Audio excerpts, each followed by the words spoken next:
Hey guys, Ronnie here, flying semi-solo. I am 9 months, feeling like a balloon, but very excited for the next few weeks. I'm due in 3.5 weeks, and I'm super excited.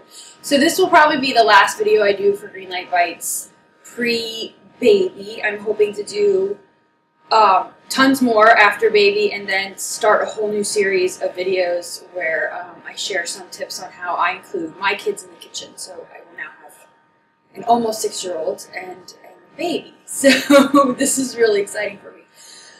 So I thought today what I would do is kind of share a really quick idea for kind of what I'm calling an omelet roll-up. And this really stems from my boredom with traditional omelets. I am not the biggest egg person in the world. I could do scrambled, but I must have ketchup. And then I've discovered the glorious world of vegetable omelets, where I started to, just fry up a little bit of peppers and onions, and I would throw in some bacon bits even, or whatever I had left over in the fridge, broccoli, asparagus, whatever, and whip up a really quick omelet. And I've been eating them for years, really. I actually have a post called Mommy and Me Omelets where I share some tips on how to kind of make eggs for you and your little one, kind of maybe while you're watching, while you're trying to watch your diet. So anyway, this is a new idea that I tried out, and it came out really tasty, and I thought we would give it a shot on video just to kind of do a 9-month video post. So here's the idea. I have my eggs here. I have a bag of spinach that is actually from my freezer, not my fridge, because it was it was about to go, and I saved it by throwing it in the freezer. So I'm going to use that. You can use fresh spinach that you chop up. This was frozen, and I kind of mashed it up. And I have a video showing that trick, which I'll link to. And I have 1 slice of deli ham left. Honestly, my stocks right now in my house are dwindling, and I haven't gone to the grocery store, and I probably need to do one nice, really big trip to stock up before baby. I probably also should be cooking and freezing things, but I'm not. Alright, so I have a non-stick skillet here, and I'm going to put it on medium-high heat, and what I'm going to do is take my deli ham. I wish it was sliced a little thinner. This brand that I bought was a little thick, so this is a really large slice, which works for this. But you could easily use like 2 thin slices. Like I usually buy the thin sliced ham. I'm just going to put this in my skillet with nothing, no spray or anything. And I really just want to get it a little warmed up, and kind of, there's something about grilled ham. It'll have a little bit of brown spots on it. It's really tasty then. And I'm going to use that to lay inside my roll-up, which I'll show you in a minute. So you want to do, I don't know, like 30 seconds aside. I'm going to leave it in there. You can smell it when it's time to flip. Oh, I already have a cup. For my omelet, I'm going to use 2 eggs. You can use 1 egg and 2 egg whites. You can use all egg whites. You can use egg beaters. Whatever it is that you choose. Being pregnant and not really watching calories right now, or fat or anything like that, I'm just going with the 2 full eggs. If I was counting and I'm actually trying to lose a few pounds, like post-baby, I would probably do 1 egg and 1 egg and 2 egg whites. That's kind of my kind of go-to omelet formula. I don't believe that yolks are bad for you, and I actually like to have some yolks. But I also try to watch calories and fat, and so doing the 1 egg, 2 egg white combination works for me. All right, so I'm just putting that in a coffee mug and scrambling. You can add a pinch of salt and black pepper, but I'm going to do that actually when I lay it in the pan, and I'll show you in a bit. Alright, so I can hear it sizzling. I don't know if you can hear it sizzling. I try to be prepared have everything here that I need, so I don't have to waddle around my kitchen. And I can smell the ham, and it's starting to get just a little brown on the edges, so I'm going to flip it. And I'll get a plate ready for that, just to put on the side. I'm trying to think what else I have to do. That should be good. I'd probably cook it a little longer if I wasn't recording. It really doesn't even need to be cooked at all. I just happen to like the warm, kind of grilled ham. Alright, so my pan right now is on medium-high. I'm going to lower it to medium-low, because you don't want to cook your eggs that high. Okay, hold on, because I think I lost you. But I didn't. Okay. So I'm going to lower it down to medium-low. You don't want to burn your eggs. And I'm going to spray it now with non-stick spray just to help my eggs not stick. And I'm going to add my eggs in there. Yeah, you can. I saw somewhere on someone's website they were talking about scrambling eggs, and they said just scramble them for 3 minutes.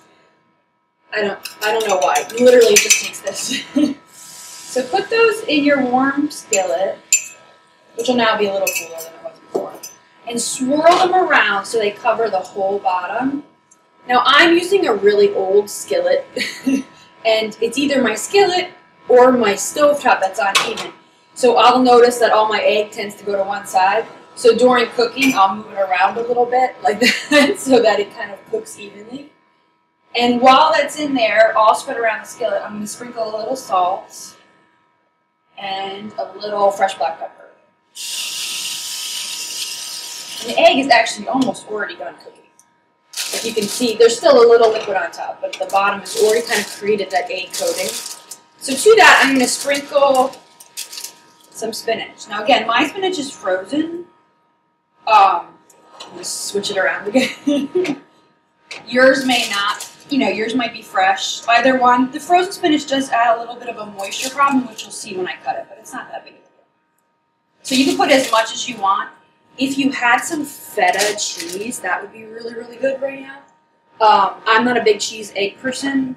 I do like feta and eggs, but I don't really like any other cheese. It's weird. So I'm going to lay my ham slice right on top. And then I'm going to cover it. If I can reach my covers. Just any cover will do. You kind of want to get the top of the egg cooking without having to scramble it or spinach on my hands.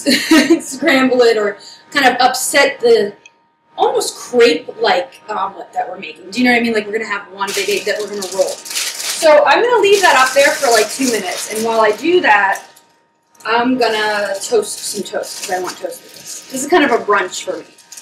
I had some cereal with the kindergartner before he went to school.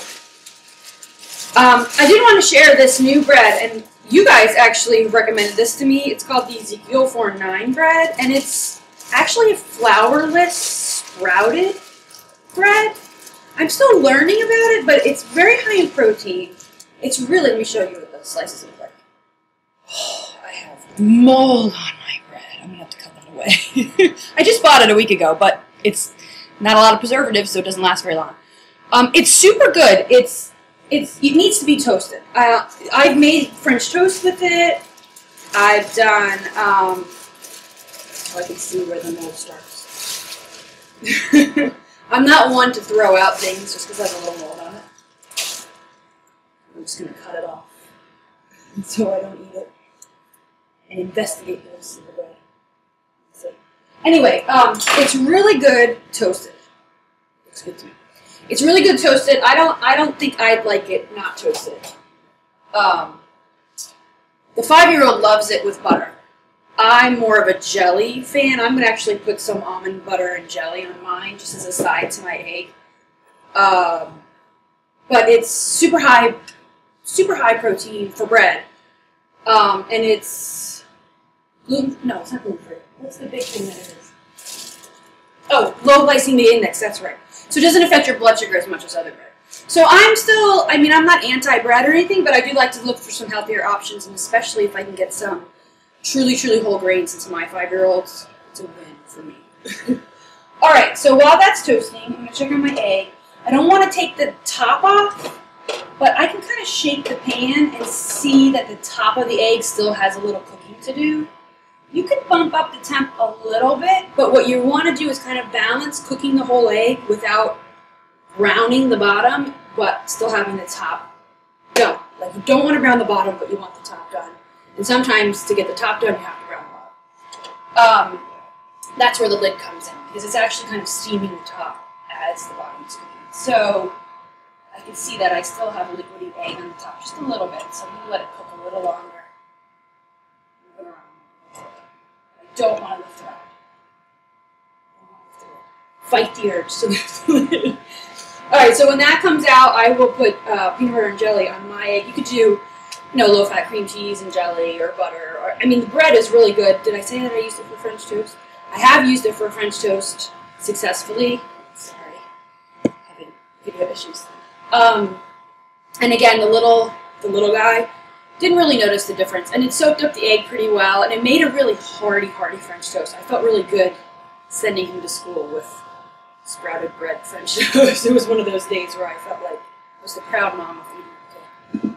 All right, let me check this. All right, so that should be good. It smells delicious. It's very grainy. Like, is that a word? It's very whole grainy. It's got lots of little nooks and crannies in it. Of course, now I'm completely embarrassed that I have moldy bread, but whatever. It happens.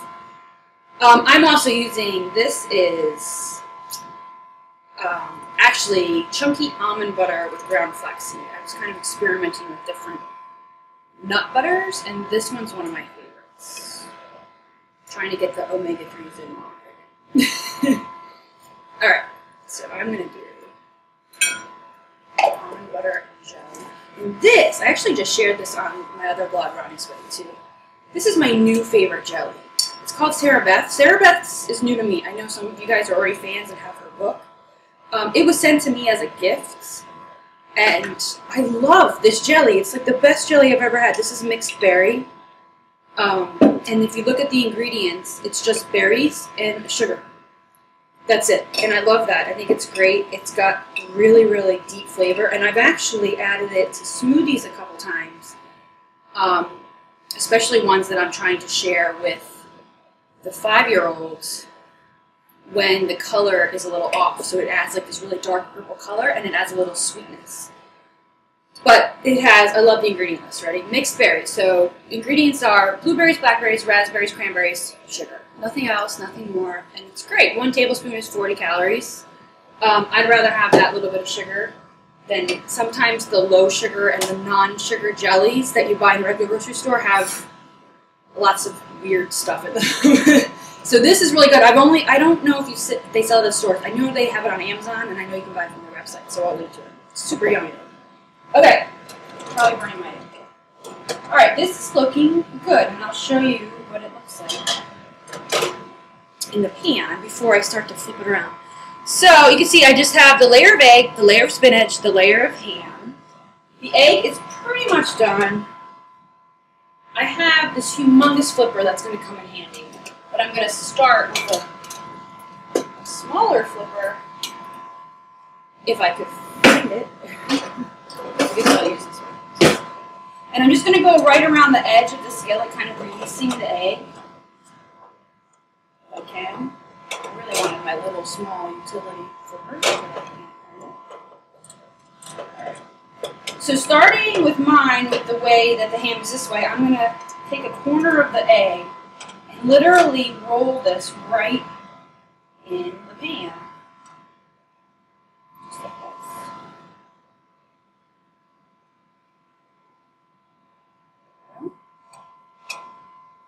And I rolled it thin side to thicker side.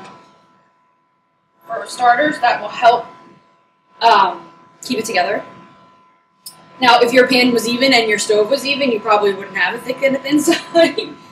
But I did, and so my thicker side actually still had a little bit of egg on the top that needed to be cooked. So this actually pushes that egg out towards it and cooks it, kind of seals the roll as well. Honestly, I can't believe I got this to work twice now. This is the second time I've made it. So you could leave it in the pan a little longer if you're one of those people like me who like really well done eggs. I am a big fan of the well done egg. I'm going to pull this out though for you guys to see. You can even put the top back on just to have a little bit more heat kind of circulate around it. But I mean, it's done. It's editable and finished. I'm going to pull it out. And it's kind of a fun alternative to an omelet. I mean, it's really just an omelet, just rolled up. Let's see if I can get it up here and show you. There we go. Wait, I lost you? No, I didn't. Okay. So there it is, my, what am I calling it? Spinach ham omelet roll up. And I'm going to cut it in half and show you what the middle looks like. Because it's kind of cool inside there. It's not really pick-upable You just have to eat it with a knife and a fork. Let me put one on top of the other so you can see. There we go. Look how cool it is. It's just kind of a fun twist on breakfast. You might even get the kids interested in it because it looks really cool. Like I said, it really was my answer to egg boredom. I was just really, really tired of eggs. You know, I have to get ketchup. I can't try it without ketchup. Okay, I got it. I know it's sad.